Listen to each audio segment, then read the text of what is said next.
outside of my travels with the music all over the world, I've pretty much been a West Tennessean all my life, and we're real close to Muscle Shoals. It's just right down the road here, and that's kind of where I started out in the music, and then figured out that I was going to have to make the move to Nashville to get any of that big money.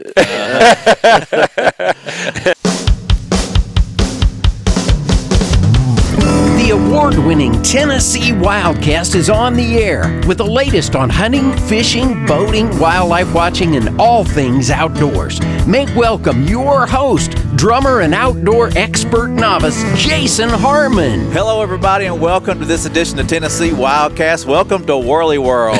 We are having a great time out here with Mr. Darryl Worley. So we're all so thankful to be at his place, and we're hanging out in the barn today, and it's going to be a fun conversation. Absolutely, man. I didn't know you was going to use that.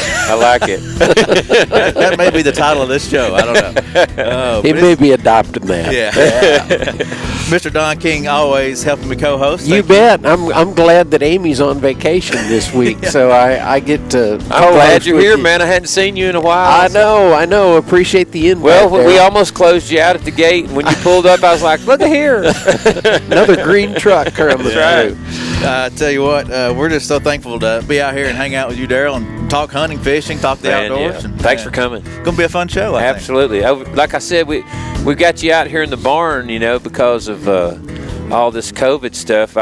We're dealing with some of that with our family right now, so I appreciate you guys being understanding on that. Yeah. Yeah, we all want to be safe. It's tough times right now, and a lot of our families have been affected by it. And you got to wear those masks and play those roles and just try to do the best we can with it. So. Exactly. But we appreciate you having us, and we're just going to hang out and talk today, hunting, fishing, and all kinds of fun stuff. But just tell us a little bit about yourself, Darryl. I mean, most people know who you are, but let's just tell us a little bit about yourself. Well, I grew up right here in Hardin County, Tennessee, and that right there carries a whole lot of weight.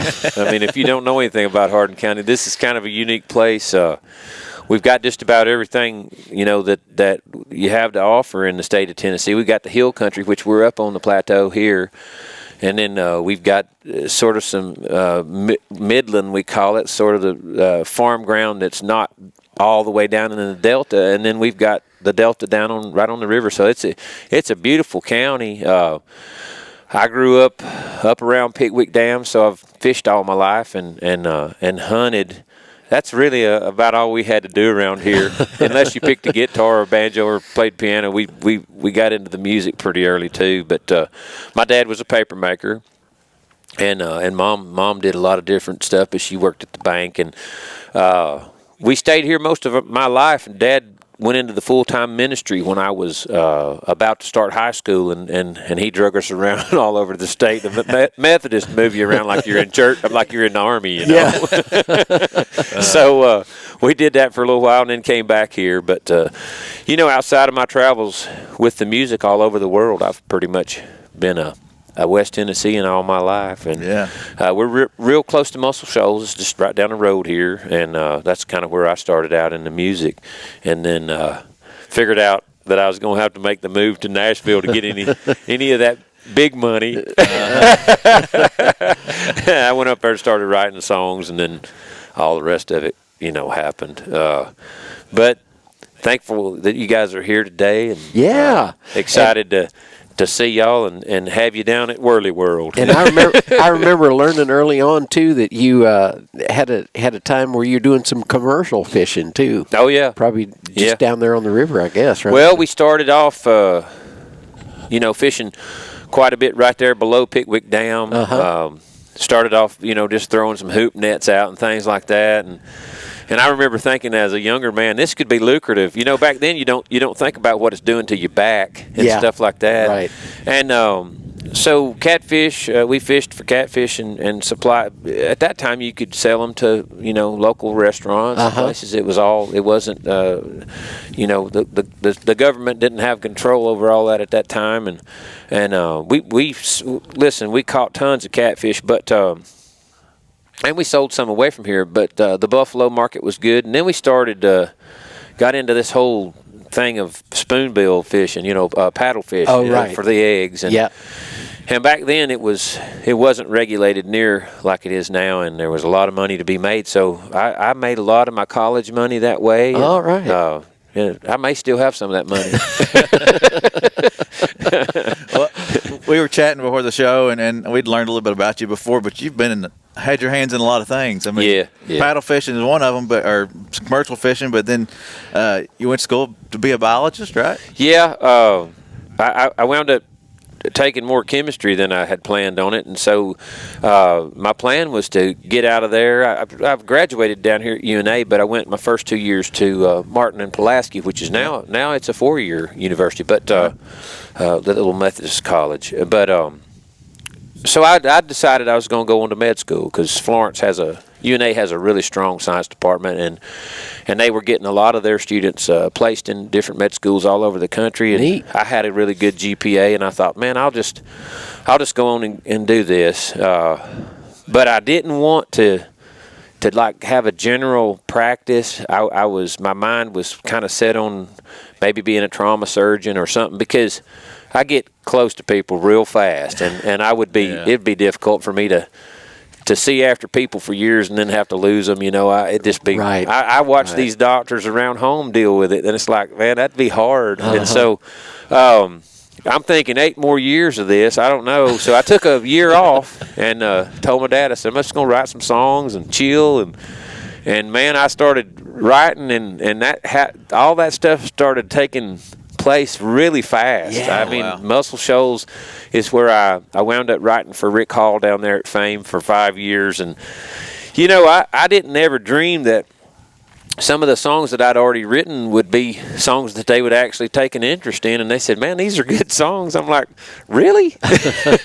So that's kind of how I got out of the whole biology thing. So Started writing and making a living. That's fun. Yeah. Man, that's great. Yeah, I think it'd be fun to travel and play and do all that fun stuff. I know you've made a great career out of it. It's a ton of fun. It gets a little less fun as you grow older. I mean, and if you've got family. But in the moments, like we were out this weekend, we did 2 big like dance halls kind of deals in Florida.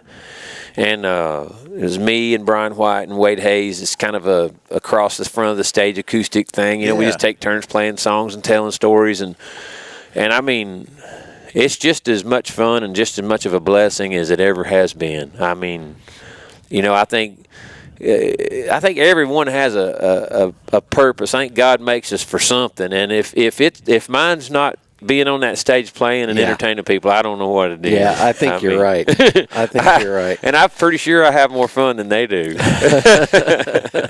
Well, you came and played for us for the Southeastern Association of Fish and Wildlife Agencies a few years ago, and you wowed the crowd. At the end of the night, I'm telling all the listeners and the people watching this show, a standing ovation. Yeah. It was just one of those magic moments. You know how you can plan for a lot of stuff, but a lot of times the best moments are the ones that are not so That's much right. planned. They are. You're absolutely right. And but anyway, we really had a great night that night, and I appreciate your input, and it was really neat what you had to say to all the folks that work in wildlife, day in and day out. Yes. You had some good insight for them, and that Well, was cool. I tell you, I've always been real honest about it. I've been on both sides of it, and I've come to realize in the past 25 years just how difficult our officers, our conservationists, all the different people that work in it. Man, it's a crazy world that we live in, and I just love being supportive, and we've got some of the best guys here in our county. I ran their legs off this deer season. We talked a little bit about that, but when you call, I tell you, they get here as fast as they can, and I'm blessed. We're all blessed, and that was one of the reasons that I wanted to reach out to y'all and try to help with this stuff. If any of us can do a little promo or something that helps get the word out and spread the news about what's really going on, because I've noticed if you educate people, even out here in the boondocks where we live, if they find out, hey, if you say, hey, man, that's where the money comes from. Otherwise, we wouldn't have all this. And Tennessee's blessed, man. Right. We are blessed. I mean, it's insane. So, yeah, I'm a big supporter and want to do what I can to help. Well, we really appreciate that. Yeah, people don't understand sometimes how we're funded and Right. what pays the bills, what puts more wildlife out there for them and protects what we have. Exactly. So we appreciate you helping us spread the word. For sure. I didn't know you was a drummer. Hey, there you go. we can start a band right here. We've got a band. And I didn't know this was an award-winning show. I don't get on many of those. Hey, this is your lucky day. I already feel that. Oh man! But Hey, yeah. speaking of award winning, I gotta hand it to Darryl. One of my all time favorite songs, "Have You Forgotten?" Thank you. 2003 was that? Was that Yep. the year? And what a message in that song. And I know you and Win Varble were two of the writers. And That's it. That's just okay. Oh, just the two of you guys. Okay, man. It was a powerful song. Thank you. 7 weeks at #1. Yeah. Man, that was. It's pretty. I have to go back and think about that part of that experience sometimes and give it a moment to sink in, because not too many people have a song that stays that long Right. at the top. And, Exactly. And so, I've been frustrated in the past because this song or that song didn't go to #1, and then all of a sudden I think, well, you had one that was up there for 7 weeks. You may have got all yours collectively, but man, it's just been a true blessing in my life, and I love the fact that I got to do that with a guy that's one of my best friends. He's just real. Well, you guys know him. He's like myself. He's just real normal guy. We're not big flamboyant people, and Right. we just live a real simple country life and make a little music on the side, So, but that song has taken me all over the world. Probably the best things in my life, experience-wise, for myself personally, to go into the war zone as many times as we got to do that, and thanks for doing that. and entertain our troops. I'm telling you right now, and not all USO stuff. A lot of people don't know that. A lot of people think when they hear, "Oh, he's been in the war zone," that he must have traveled with the USO, and they envision a big, huge stage at a big, huge air base somewhere where it's all real safe. right? Yeah. And man, that's not even half of the kind of stuff that we did. We've been on tours over there when we never saw a base, when we went strictly to like safe houses and visited special forces and Navy SEAL teams, and so I mean, some of those experiences money could never buy that, and I am so thankful, eternally thankful for it, and that song has just afforded me a whole bunch of crazy stuff like that. It So means I'm a lot to a lot of people too, though. real grateful. It's a powerful song. I rewatched the video recently, and I was really proud to see James Stroud I knew you was going to say that. playing the drums in there, and he's a current commissioner right now, and he's about to rotate I didn't know off. that. But he spent the did not last know few that. years with us, and so anyway, It looked like he hadn't swung them sticks in a while, though, didn't it? I said, look at James. He's kind of got a little. But no, I was the one that asked him to do that. He sort of got part of his early, swagger, if you will, coming out of that Muscle Shoals scene. But Rick Hall thought he was one of the best drummers that's ever passed through down there. And of course, James is from Shreveport. But it was funny when I left home and moved to Nashville. I said, I'm going to find James Stroud and he's going to produce my first record. I had nothing to do with it, but that's how it turned out. Oh, so, neat. So yeah, I asked him if he'd play on it. He said, "Are you sure?" I said, "Well, I mean, if you would," and he did. So that's cool. that's good. That's awesome. Yeah. Well, Darryl, what are you doing when you're not playing music? You're outside, right? Yeah. My wife vouched for that. This whole virus thing hasn't affected my personal life a whole lot. Obviously, family, it's been different because of her situation with her mother and stuff. But I just stay out all the time. The sauger biting right now. If the boat motor's tore up, I'll go fish off the bank and catch just as many as the guys in the boats. And we've got some of the best deer hunting and rabbit hunting, and you know, man, we hunt stuff that people don't even know about around here. So I can't imagine that. You know, if I was looking back on my life, I would say, oh, I should have spent that time outside or that time outside, because this is where I love to be. Yeah. Mm-hmm. And you know, that's one of the reasons we're standing in the barn. Hey, I'm enjoying it. Hey, we're out of the wind. We're good. That ain't bad. So tell us about your deer season this year. I know I've seen a few pictures and video. You had some success. Yeah, it was good. The best thing for me is always, you know, passing this on to my daughter. And I killed a pretty decent buck this year with my bow. And it was a really exciting hunt. I killed a decent buck with my gun, but it wasn't the buck I thought it was. And that happens. It's all on video. I can't deny it. And then she came toward the end of the season. She shot an 8-point, a really beautiful little 8-point. Actually, I said little. It's bigger than the deer I killed. And shot it at 265 yards. Wow. Which Sharpshooter.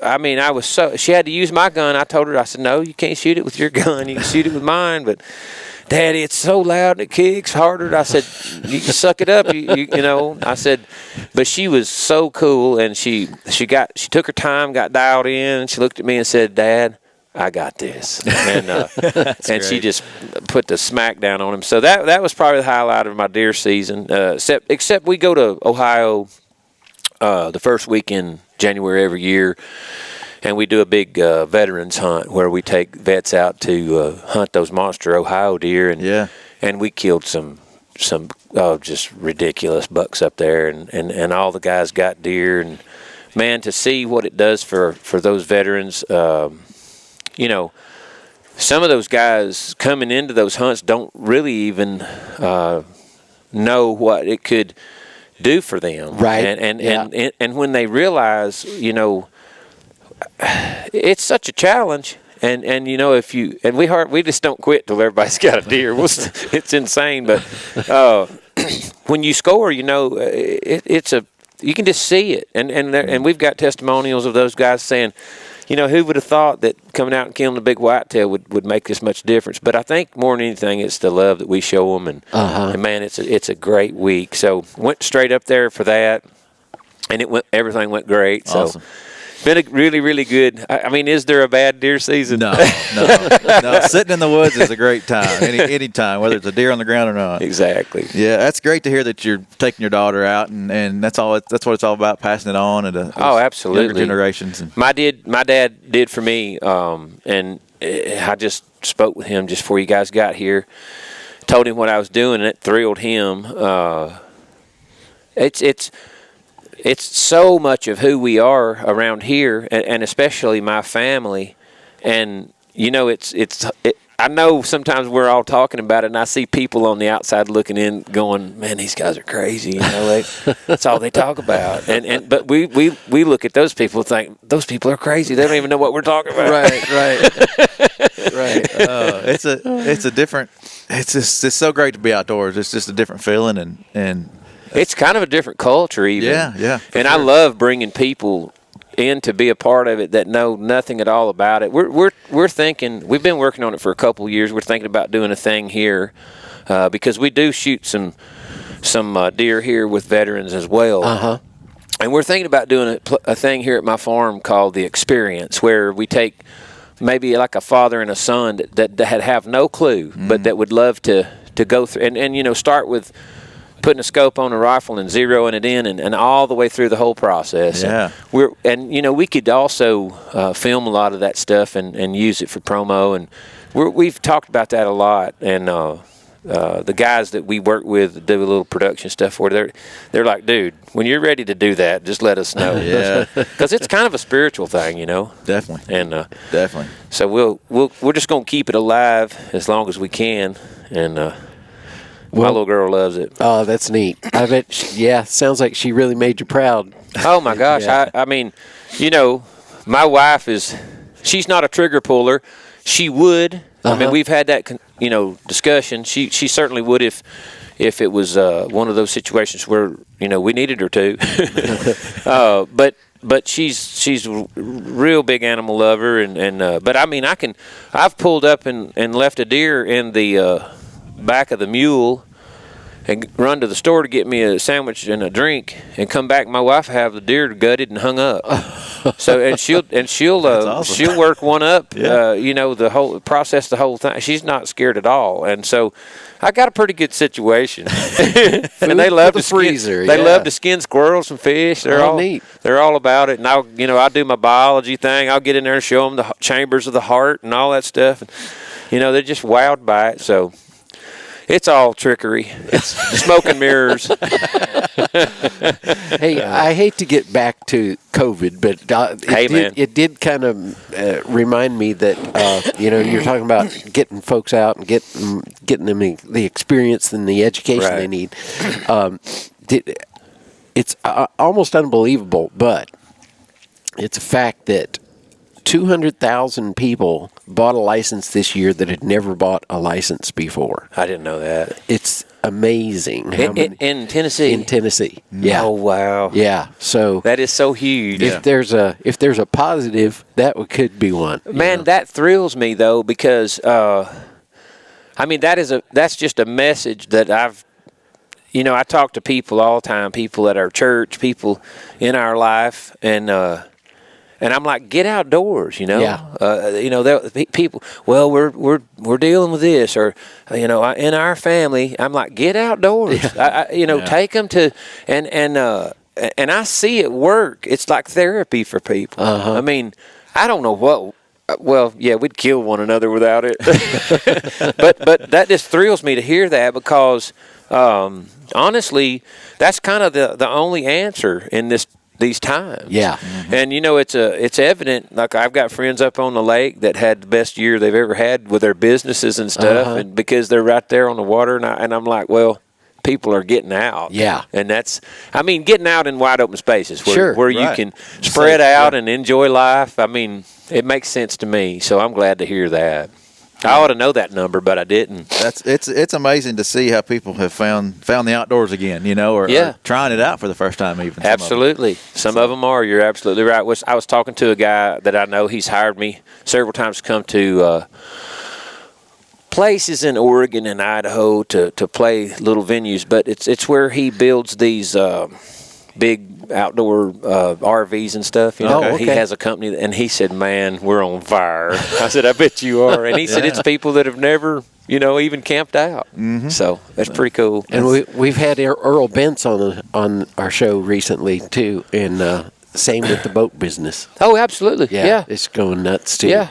I tell you, though, you got to watch some of those folks, because I do know that a lot of them that have never been out there in a boat, you just kind of be aware of that. Just because you can afford it doesn't necessarily mean you know how to drive it. Yeah, from your mouth to his ears. Yeah. This is a good time to throw in tnwildlife.org. Find your hunter ed classes and your boater ed classes. boat ed classes, yeah. Absolutely. Be safe when you're going out there. We're getting ready to do Savannah's hunter ed. She didn't have to have it to hunt here on our property. We didn't know that, and I thought, I checked into it, found that out. But my situation my thing with that is that it doesn't matter who you are or where you're hunting, you should have it, because my daddy was extremely cautious and just pounded it into us, safety, and I've been shot twice. Wow. So. That is, to me, that's something I'll always throw out there, because I believe it's a positive message. Not that I got shot twice, but I couldn't have had a better father when it comes to gun safety. And we practice it day in and day out. Still, those things are dangerous, and you will have accidents. I don't care. So you've got to take your hunter safety. You got to be careful. You got to always think safety when you're dealing with guns, man. It's serious. Definitely. Trust me, it's serious. Definitely. Well, speaking of safety and tips, what's something some tips you'd give folks wanting to get outside and get outdoors? Just whether it's hunting or fishing or camping or whatever it may be. Well, hunting and fishing, is like. It's like, if you took that away from me, you might as well lock me up. So I would say someone who's never been around it and knows nothing about it, find someone like me. And let somebody bring put your phone number out. My wife would say you might as well. Everybody else has already got it. That's what she'd say, and there's some truth in that. But all jokes aside, I mean, you can read about it, and there's all kinds of stuff online. Obviously, you guys do an incredible job with that.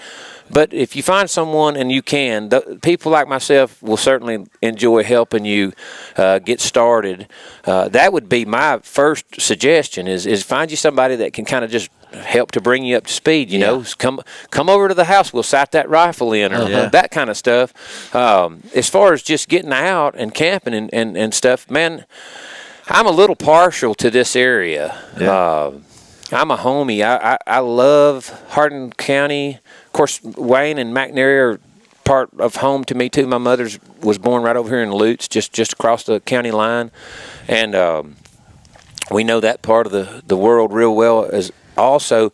But man, all over this state, the resources are insane, and you know, people would say, "Well, we got better deer hunting there." It's according to what you're looking for. Yeah, right. Right. So all I can tell you is none of it is bad, and just like if you just mentioned Pickwick, it's probably one of the most visited lakes in our state as far as fishing is concerned. I mean, I see people.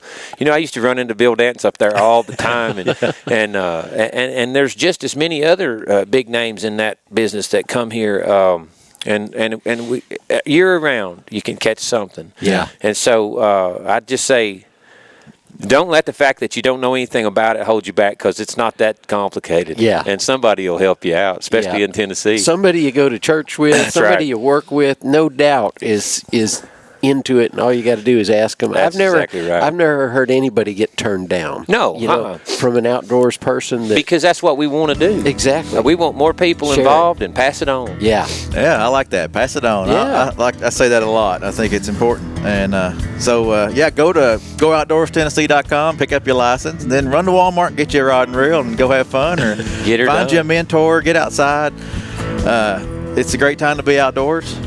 It's going to be turkey season before you know it. It will. So they were out this morning too. Yeah. Just begging somebody to shoot them. Well, give them a month or so, and we'll be out there. So. I'm not going to get in any hurry. Well, we appreciate you, Darryl. Yes, sir. It's been fun. We'll have to do this again sometime. Absolutely, man. This place, like I said, Worley World is always open to y'all. Check out Darryl's music online too. You know, By the way, I just started throwing down on this TikTok. Didn't know anything about it, so y'all check it out on TikTok. I'm growing my numbers. Okay, all right. What's your handle on social media? Just Darryl Worley, I guess. All right, find Darryl On Worley. TikTok, it's official Darryl Worley. Okay, all right. Because there's a bunch of them out there trying to, impersonate me, and it just ain't working out. Nobody can do that. No, sir. I bet none of them are as tall as you. Not a one. I was thinking about y'all when we first started doing this. I thought, man, it's going to look odd. Probably they're doing Sasquatch and calling him Darryl Worley. Oh man, well, this has been great. Thank you, Darryl. Yes, sir. Thank you. Thanks everyone for listening. Thanks for watching. Keep coming back and go check out Darryl's stuff online. It's going to be a lot of fun stuff to watch out there. So keep coming back, and we'll see you next time. Thanks for tuning in. Stay connected with TWRA by visiting our website at tnwildlife.org and follow us on Facebook, Twitter, and Instagram. Hey, it's all about Tennessee wildlife. It's what we do. Tennessee WildCast will be on the air again next week.